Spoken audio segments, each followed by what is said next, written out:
Yeah, huge credit to Seton Hall. I mean, those guys played really, really well offensively. Just Kale and Mamu and the problems that he causes, particularly in the second half with him. Thought we did a decent job on him in the first half. Didn't do a very good job locating him as much in the second half, but there are a lot to deal with. When you get guys like Roden and Kale and Mamu, and Samuels makes 2 threes in the first half, and obviously tremendous point guard play from both of those guys, Reynolds and Aiken. But bottom line for us, you can't get down 18 against a team that good offensively, and it's a little bit too huge of a hill to climb. And then, second half, I think another critical stretch. We cut it to 2 right away, and then we allow them to go on a 5-0 run to get it back to 7 going into that first media timeout. That turnover versus the pressure there, was a killer in terms of having that lead go back to 7. We should have been going into that first media 2-point game and now feeling pretty good about where we were. So, but credit Seton Hall. Those guys are good. They're old. That is an older veteran team. That's really good. Dan, you cut an 18-point lead to 2, as you said, and you shot great in the second half, 60%. But it seemed like every time you make a hoop down the stretch, you couldn't get a stop. They would answer you back. Just talk about your second half defense. Yeah, just individually, I just think we got, they just took us.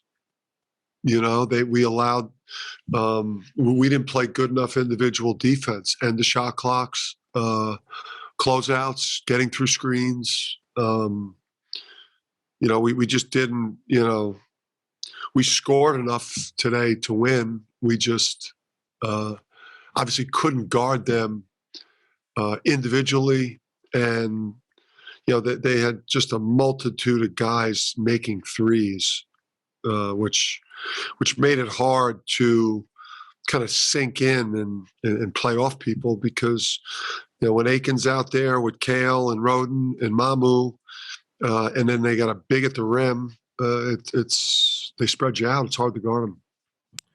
You started the game 1 for 9 and 5 of 18. How much of that was a factor of the guys not being in the rhythm after being off for the 10 days? No, everyone,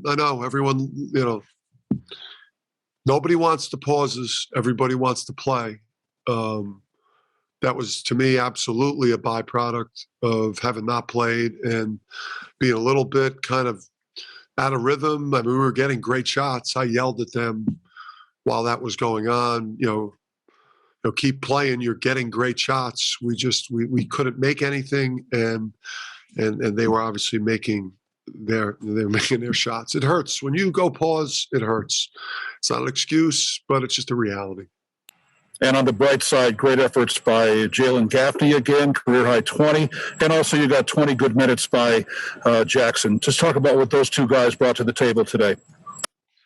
Yeah, Jalen flashed, the offensive potential that we've been hoping to see there. That was really encouraging. Defensively, though, he played well enough for us offensively to be in the game, but defensively, like a number of guys, played poorly enough for us to lose the game. So we, that's the next step for him, because you could see he's potentially has some dynamic ability, but just that gritty defensive mindset's the next step for him. But that was encouraging. And Dre, we wanted to play him probably 15 to 18 minutes. The fact that we got him to 20, I think, is encouraging. And obviously, we're excited about getting him out there more, and then obviously getting that other dynamic guy out there with him too. Anybody else have a question? I don't see any hands. Go ahead, Dom.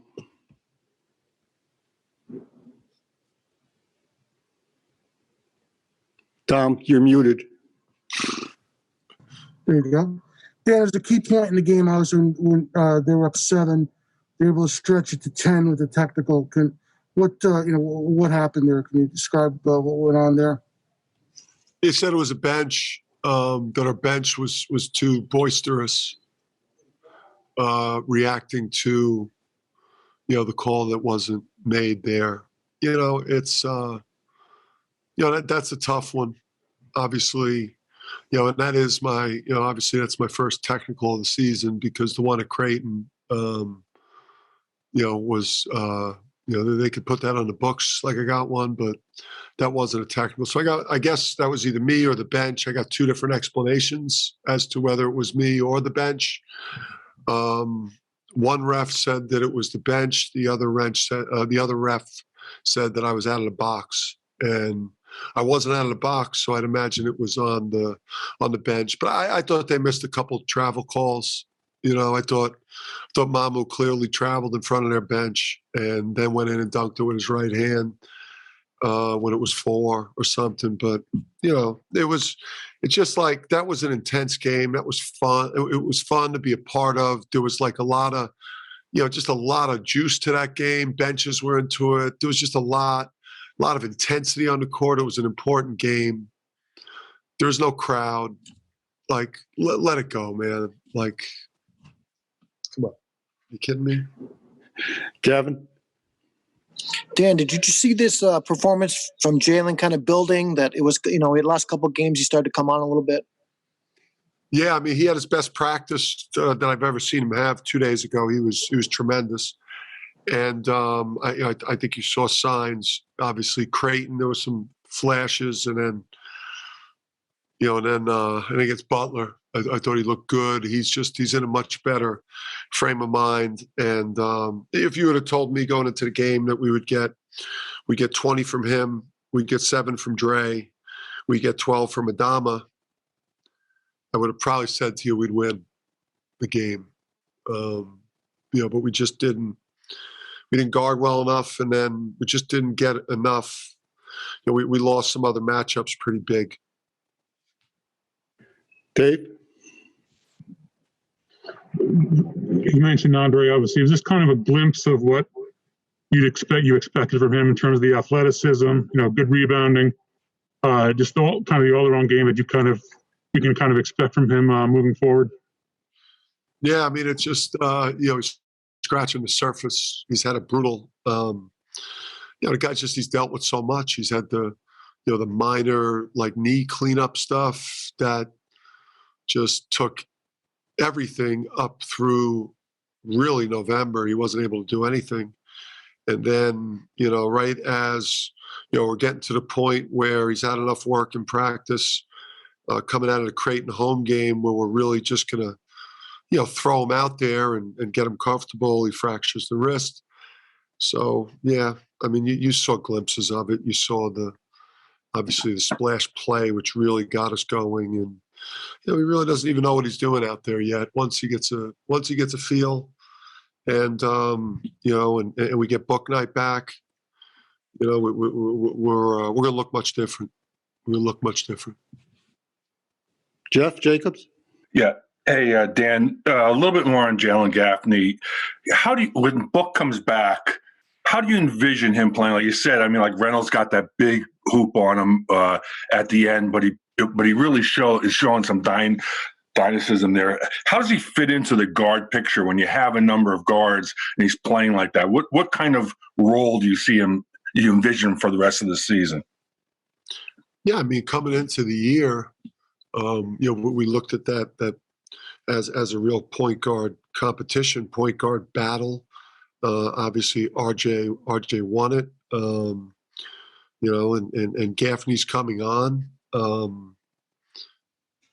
strong. There's enough minutes for everybody in terms of rotation. At times, we're going to play small or play a point. With Dre and Tyrese, you can do it. At times, and Book when he's back, because you've got athleticism and you've got size.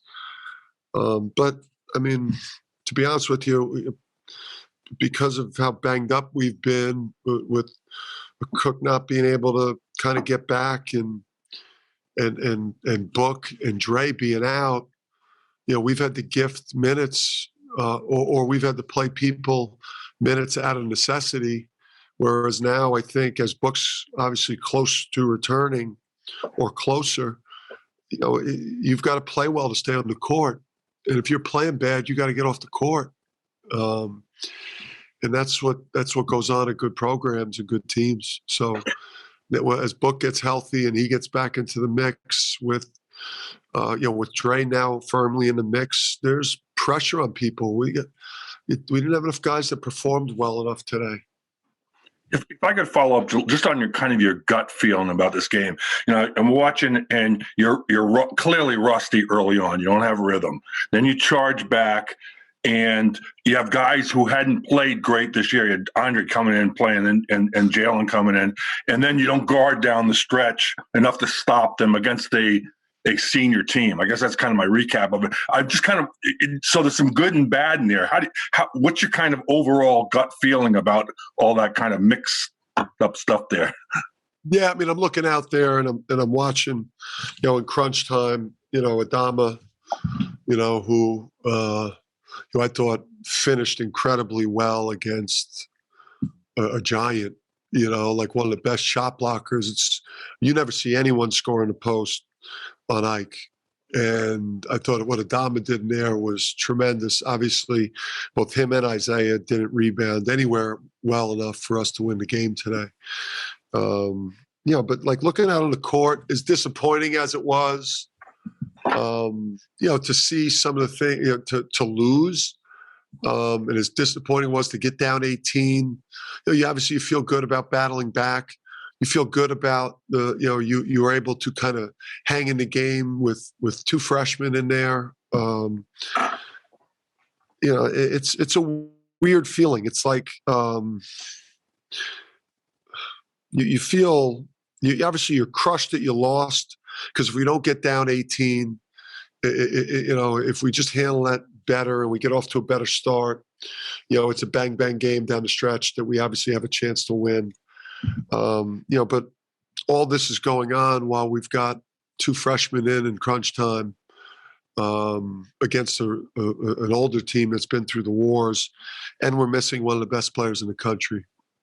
So, eventually when one of the best players in the country returns to the fold, tighten things up defensively, we've got great potential. So, I mean, it's you're disappointed, but you also, what Dre did today was exciting. What Adama did today was exciting. What Gaffney did today offensively was exciting. We need more out of RJ, need more out of Tyrese, need more out of Isaiah. We're not going to win. He's our older guy. We're not. It's be hard for us to win. He's truly one of our best players with that type of line from him. Need more from our older guys. On Aiken, when we're in the three-quarter court pressure and just doesn't play a good angle, and he dribbles it into his hip, Bryce brilliantly just, takes the angle and sells the foul. It's like some of it was just, not being very smart and disciplined, which is my fault. One more, Gavin. Dan, why do you think Tyler's been so inconsistent? I think at the point of screens, he struggles physically.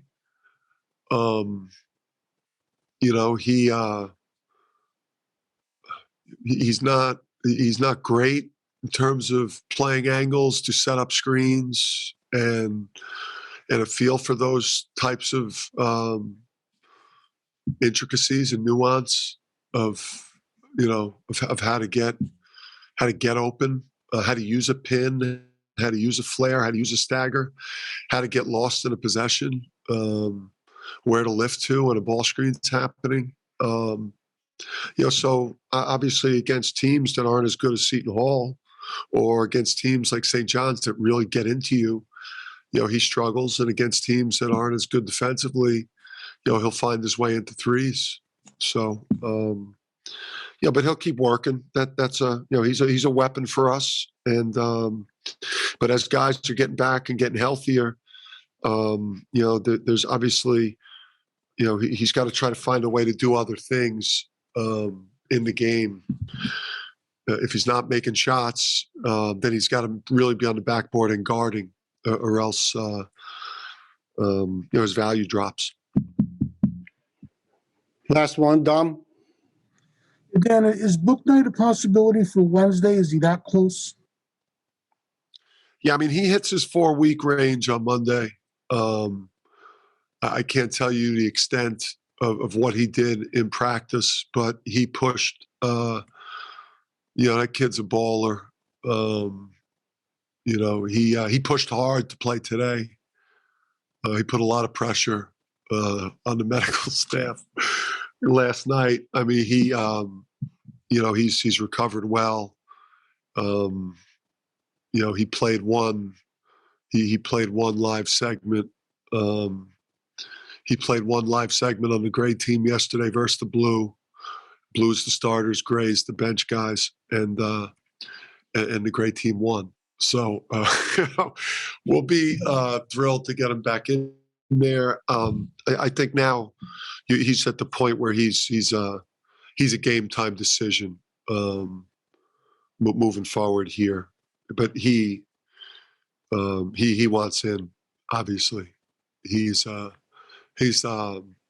like he wants in. He's not trying to sit and keep his status of where he stands for his potential future earnings. This dude wants back in, and that's great to see in the culture that we have in basketball today. That's not always like that.